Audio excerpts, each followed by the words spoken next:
اس طرح جب آپ سحری کرتے ہیں تو تب آپ زیادہ انٹیک کرتے ہیں، میٹھی چیزیں زیادہ لیتے ہیں، اسی طرح پکوڑے، سموسے، پھر اس طرح جتنے بھی جوسز وغیرہ، روح افزا، ان کا استعمال آپ کی باڈی میں ہو جاتا ہے، کھجور کا ہے، اس طرح فروٹ چاٹ کا ہے، دہی بلے وغیرہ جو بھی آپ یوز کرتے ہیں، تو وہ آپ افطاری کے ٹائم پہ شوگر والے بندے کا یہ لوڈ بڑھ جاتا ہے، تو ہم اس لیے اس کی جو افطاری والی ڈوز ہوتی ہے اس کو بڑھا بھی دیتے ہیں اور سحری والی ڈوز کو کم کر دیتے ہیں، لیکن دوائی ہر حال میں آپ نے لینی ہوتی ہے۔ بعض ایسے پیشنٹ بھی ہمارے پاس آتے ہیں، وہ کہتے ہیں میں شوگر تو مجھے ہے، روزہ بھی میں نے ہر حال میں رکھنا ہے، چھوڑنا بھی نہیں ہے، دوائی بھی میں نے نہیں کھانی، کیونکہ جو ہے وہ شوگر جو ہے رمضان میں میری آٹومیٹکلی کنٹرول ہو جائے گی۔ تو ہم پھر اس کو فرداً کاؤنسلنگ کرتے ہیں کہ ایسا بالکل نہیں ہوتا کہ آپ نے دوائی بھی نہیں کھانی، روزہ بھی رکھنا ہے، 12 سے 15 گھنٹے آپ نے اپنے پیٹ کو خالی بھی چھوڑنا ہے، تو آپ کی امیونٹی جو ہے وہ ڈاؤن ہو جائے گی، آپ کا انسولین کا لیول ڈاؤن ہو جائے گا، آپ ہائپوگلیسیمیا میں چلے جائیں گے، تو اس طرح آپ کی جان بھی جا سکتی ہے۔ تو آپ کی جان بچانا بھی ایک کنسلٹنٹ کے لیے، ایک فزیشین کے لیے، ایک آپ کے فیملی ڈاکٹر کے لیے یہ گائیڈ لائن دینا بھی اسی طرح فرض ہے جس طرح روزہ آپ کے اوپر فرض ہے۔ تو اس طرح اگر آپ 2 سے 3 مرتبہ دوائی لے رہے ہوتے ہیں، صبح دوپہر شام اگر آپ ڈوزز لے رہے ہوتے ہیں، تو آپ نے اپنے کنسلٹنٹ سے کنسلٹ کرنا ہے، وہ آپ کو گائیڈ کرے گا کہ آپ نے کتنے یونٹ انسولین جو ہے وہ مارننگ میں آپ نے سحری سے پہلے لینی ہے، اسی طرح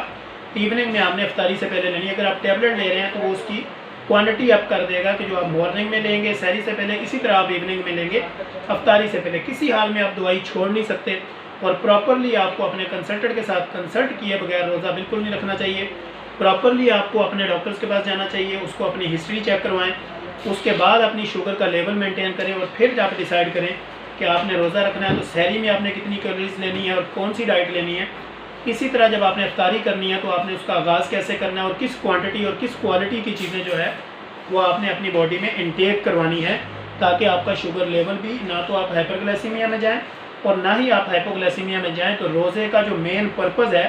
وہ آپ کو سزا دینا نہیں ہے،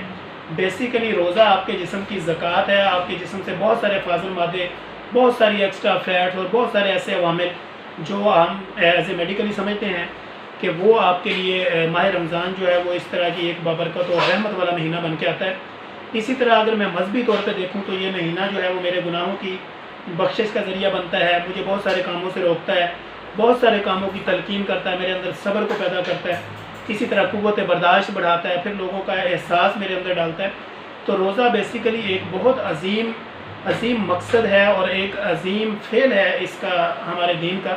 لیکن اس کے ساتھ ساتھ اگر آپ شوگر ہے، ہائپرٹینسو ہیں، کڈنی پیشنٹ ہیں، تو آپ کو کنسلٹنٹ کے اجازت کے بغیر، اس کی ایڈوائز کے بغیر جو ہے وہ روزہ رکھنا آپ کے لیے خطرے کا باعث بھی بن سکتا ہے۔ لہٰذا جتنے بھی ہمارے ویورز ہیں، فالوورز ہیں، پیشنٹ ہیں، فرینڈز ہیں، فیملیز ہیں، ڈائبٹیز پیشنٹ ہیں،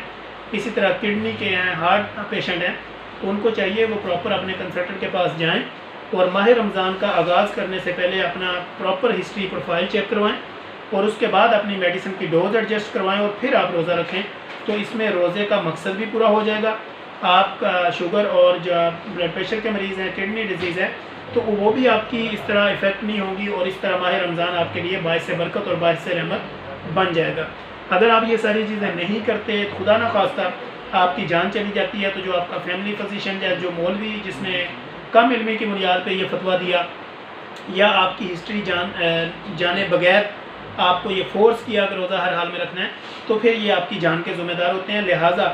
آپ نے اپنے کنسلٹنٹ سے کنسلٹ کرنا ہے، پھر آپ نے مفتیان کے فتوے کو دیکھنا ہے، کیونکہ ہر بندے کی ہسٹری ڈیفرنٹ ہے، ایک ہی فتویٰ سب کے اوپر اپلائی نہیں ہو سکتا۔ کوئی کرونک پوزیشن پہ چل رہا ہوتا ہے، کسی کی پوزیشن جو ہے وہ سٹیبل ہوتی ہے، کوئی انسٹیبل ہے، تو اس طرح یہ ہر ایک کے اوپر ایک ہی چیز لاگو نہیں ہوتی۔ لہٰذا فرداً ہر بندے کی ہسٹری جاننا ضروری ہے، پھر اس کے مطابق جو ہے وہ اس کو چلانا ضروری ہے۔ آج کے دور میں چونکہ sugar, blood pressure, kidney disease یہ عام ہیں، اور اس کی میڈیسن کو ایڈجسٹ کروائے بغیر وہ شوگر والے مریض کا روزہ رکھنا جو ہے وہ خطرے سے کم نہیں ہے۔